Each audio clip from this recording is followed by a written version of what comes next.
আসসালামু আলাইকুম ভিউয়ার্স। বাংলাদেশের সর্বশেষ আপডেট সংবাদে আপনাদের স্বাগত। ক্ষমতাসীন বিভিন্ন লোকজনের কর্মকাণ্ডের প্রভাবে সারা দেশ উত্তাল। জানিয়ে দেব হাতে থাকা সর্বশেষ আপডেট বাংলা সংবাদ। প্রথমেই সংবাদ শিরোনাম, পাওনার টাকা চাওয়ায় মনিরুলকে গুলি করেছে কাউসার। এরপর জানিয়ে দেব বাংলাদেশ ভুটান থেকে জলবিদ্যুৎ আমদানি করতে আগ্রহী জানিয়েছেন প্রধানমন্ত্রী। এদিকে দুপুরের মধ্যে ৮ অঞ্চলে তীব্র ঝড়, হুঁশিয়ারি সংকেত। আরও জানিয়ে দেব ৩ মন্ত্রী প্রতিমন্ত্রী সহ ২৫ এমপির শাস্তি নিয়ে আওয়ামী লীগের দ্বিধাদ্বন্দ্ব। সর্বশেষ জানিয়ে দেব ছাত্রলীগের ২ নেতার মারামারি, হলের কক্ষ ভাঙচুর। এতক্ষণ শুনছিলেন সংবাদ শিরোনাম, এবারে বিস্তারিত। তবে অনুরোধ থাকবে ভিডিওটিতে একটি লাইক করবেন এবং কমেন্ট করে জানিয়ে দিবেন কোন জেলা থেকে আপনি আমাদের এই ভিডিওটি দেখছেন। পাওনার টাকা চাওয়ায় মনিরুলকে গুলি করেছে কাউসার। কাউসার নামে যে পুলিশ সদস্য মনিরুলকে গুলি করেছে, তার কাছে হাওলাতের টাকা পাওনা ছিল মনিরুলের। টাকা পাওয়ায় ক্ষিপ্ত হয়ে এই কাজ করে কাউসার। রোববার ৯ জন রাজধানীতে সহকর্মীর গুলিতে নিহত পুলিশ কনস্টেবল মনিরুল হকের ভগ্নিপতি আনিসুর রহমান এ দাবি করেন। একথা বলার পরই প্রমাণ ছাড়া এসব বলা ঠিক হবে না বলে উপস্থিত লোকজন আনিসুরকে থামিয়ে দেন। পরে আনিসুর আর এ বিষয়ে বিস্তারিত বলেননি। এদিন মনিরুলের গ্রামের বাড়ি নেত্রকোনার আটপাড়া উপজেলার বিষ্ণুপুরে যে দেখা যায় সেখানে শোকের মাতম চলছে। মনিরুলের স্ত্রী তানিয়া আক্তার তন্নি ২ বছরের শিশু সন্তান তাকে জড়িয়ে বিলাপ করে বলেছেন, আর কিছু চাই না, আমার স্বামীকে ফিরিয়ে দাও। আর মনিরুলের ২ বছর বয়সী ছেলে তাকি বাড়িতে একসঙ্গে এত মানুষ দেখে একজনের কোল থেকে অন্যজনের কোলে ঘুরে বেড়াচ্ছে। মনিরুলের বৃদ্ধা মা দেলোয়ারা হক ছেলের শোকে কান্নায় বারবার মূর্ছা যাচ্ছেন। দিনভর কেঁদে চোখের জল ফুরিয়ে গেছে, আর কান্নার শক্তি নেই। এখন বিছানায় শুয়ে শুধু নীরবে চেয়ে রয়েছেন, তার মুখে কোনো ভাষা নেই। মনিরুলের শোকাহত পরিবারকে সান্ত্বনা দিতে প্রতিবেশী ও স্বজনেরা এসে ভিড় করেছেন, কারো মুখে কোনো ভাষা নেই। বাংলাদেশ ভুটান থেকে জলবিদ্যুৎ আমদানি করতে আগ্রহী বলেছেন প্রধানমন্ত্রী। ভারতের মধ্য দিয়ে ভুটান থেকে জলবিদ্যুৎ আমদানির বিষয়ে আগ্রহের কথা পুনর্ব্যক্ত করেছেন প্রধানমন্ত্রী শেখ হাসিনা। ভুটানের প্রধানমন্ত্রী দাশো শেরিং তোবগে আজ প্রধানমন্ত্রীর সঙ্গে এখানে তার আবাসস্থলে এক সৌজন্য সাক্ষাৎ করতে এলে তিনি এ আগ্রহের কথা জানান। তিনি ভুটানের প্রধানমন্ত্রীকে বলেন, এর জন্য একটি ত্রিপাক্ষীয় চুক্তির প্রয়োজন এবং আমার ইতিমধ্যেই ভারতের সাথে বিষয়টি নিয়ে আলোচনা হয়েছে। পররাষ্ট্রমন্ত্রী ডক্টর হাসান মাহমুদ সাক্ষাৎ শেষে এক সংবাদ ব্রিফিংয়ে কথা বলেন। তিনি বলেন, ভুটান বাংলাদেশে জলবিদ্যুৎ রফতানির জন্য অধীর আগ্রহে অপেক্ষা করছে। বাংলাদেশের প্রধানমন্ত্রী তার ভুটানি সমকক্ষকে বলেন, ভুটান থেকে ভারতের ভূখণ্ড দিয়ে বিদ্যুৎ রফতানির জন্য একটি ত্রিপক্ষীয় চুক্তি প্রয়োজন এবং বিষয়টি ইতোমধ্যে ভারতের নজরে আনা হয়েছে। সৌজন্য সাক্ষাৎকারের সময় দুদেশের মধ্যকার দ্বিপাক্ষীয় সম্পর্কের সম্পূর্ণ বিষয়াদি আলোচনায় উঠে আসে। তিনি বলেন, উভয় দেশে বিদ্যমান বহুমুখী সম্পর্ক বাড়ানোর প্রতিশ্রুতি পুনর্ব্যক্ত করেছে। ভুটানের প্রধানমন্ত্রী তার দেশে একটি বার্ন ইউনিট নির্মাণ এবং ১ বছরের জন্য প্রয়োজনীয় ঔষধ দেওয়ার জন্য বাংলাদেশের প্রধানমন্ত্রীকে ধন্যবাদ জানান। তিনি শেখ হাসিনার গতিশীল নেতৃত্বে বাংলাদেশের উন্নয়নে ভূয়সী প্রশংসা করেন।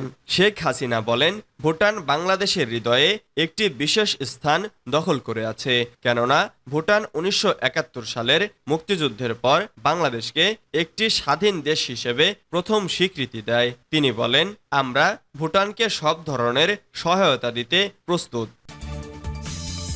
দুপুরের মধ্যে ৮ অঞ্চলে তীব্র ঝড়, হুঁশিয়ারি সংকেত। দেশের ৮ অঞ্চলের ওপর দিয়ে দুপুরের মধ্যে ঘন্টায় ৬০ কিলোমিটার বেগে ঝড় বয়ে যাওয়ার তথ্য জানিয়েছে আবহাওয়া অধিদপ্তর। সোমবার ১০ জুন ভোর ৫টা থেকে দুপুর ১টা পর্যন্ত দেশের অভ্যন্তরীণ নদীবন্দরগুলোর জন্য দেওয়া সতর্কবার্তায় এ তথ্য জানানো হয়েছে।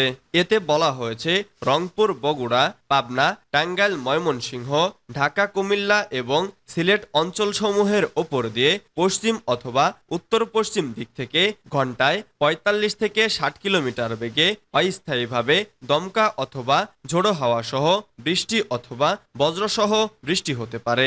এসব এলাকার নদী বন্দরগুলোকে ১ নম্বর সতর্কতা সংকেত দেখাতে বলা হয়েছে। ৩ মন্ত্রী প্রতিমন্ত্রী সহ ২৫ এমপির শাস্তি নিয়ে আওয়ামী লীগের দ্বিধাদ্বন্দ্ব। ৩ মন্ত্রী প্রতিমন্ত্রী সহ ২৫ এমপির বিরুদ্ধে সাংগঠনিক শাস্তি নিয়ে আওয়ামী লীগ নেতারা দ্বিধাবিভক্ত। এই মন্ত্রী ও এমপির স্বজনরা উপজেলা নির্বাচনে প্রার্থী হয়ে জয় পেয়েছেন। দলীয় সিদ্ধান্ত অনুযায়ী তাদের নির্বাচনে প্রার্থী হওয়ার সুযোগ ছিল না। দফায় দফায় হুঁশিয়ারি দিয়েও অনেক এমপির স্বজনকে নির্বাচন থেকে সরিয়ে রাখতে পারেনি দলের সাধারণ সম্পাদক এবং সড়ক পরিবহন ও সেতুমন্ত্রী ওবায়দুল কাদের। হাতে গোনা ২-১ এমপির স্বজন নির্বাচন থেকে সরে দাঁড়ান। এ নিয়ে দলের বড় ধরনের প্রতিক্রিয়া হয়েছে। তবে শীর্ষ নেতার কেউ কেউ বলেছেন, অপছন্দের এমপিদের ঠেকানোর জন্য ২-১ নীতি নির্ধারক নেতা শাস্তি দেওয়ার কথা বলেছেন। এ নিয়ে দলের সর্বোচ্চ নীতি নির্ধারণী ফোরাম কার্যনির্বাহী সংসদের বৈঠকে কোনো আলোচনাই হয়নি। অবশ্য উপজেলা নির্বাচনের শুরুতেই ওবায়দুল কাদের বলেছিলেন, যারা দলীয় শৃঙ্খলা ভঙ্গ করবেন তাদের কোনো না কোনোভাবে শাস্তির মুখোমুখি হতে হবে। গত সংসদ নির্বাচনে ৭৩ জন এমপি দলের মনোনয়ন পায়নি। মন্ত্রিসভা থেকে বাদ পড়েছেন ২৫ জন। এ ব্যাপারে জানতে চাইলে নোয়াখালী জেলা আওয়ামী লীগের সাধারণ সম্পাদক ও নোয়াখালী ৪ আসনের এমপি একরামুল করিম চৌধুরী সমকালকে বলেন, আমি আর নির্বাচনই করব না। ৪ বার এমপি হয়েছি, আমার আর এমপি হওয়ার দরকার নেই। তবে প্রধানমন্ত্রী শেখ হাসিনাকে নেতা মানি, তার সিদ্ধান্ত অবশ্যই মেনে নেব। এছাড়া অন্য কারো সিদ্ধান্ত মানব না।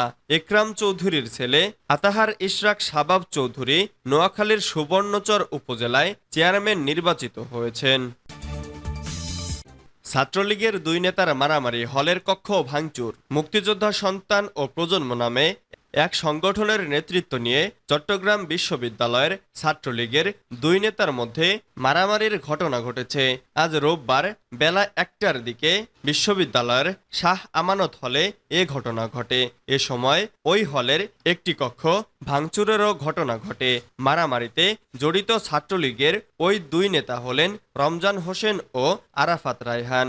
দুজন বিশ্ববিদ্যালয় ছাত্রলীগের বিলুপ্ত কমিটির উপদপ্তর সম্পাদক পদে ছিলেন।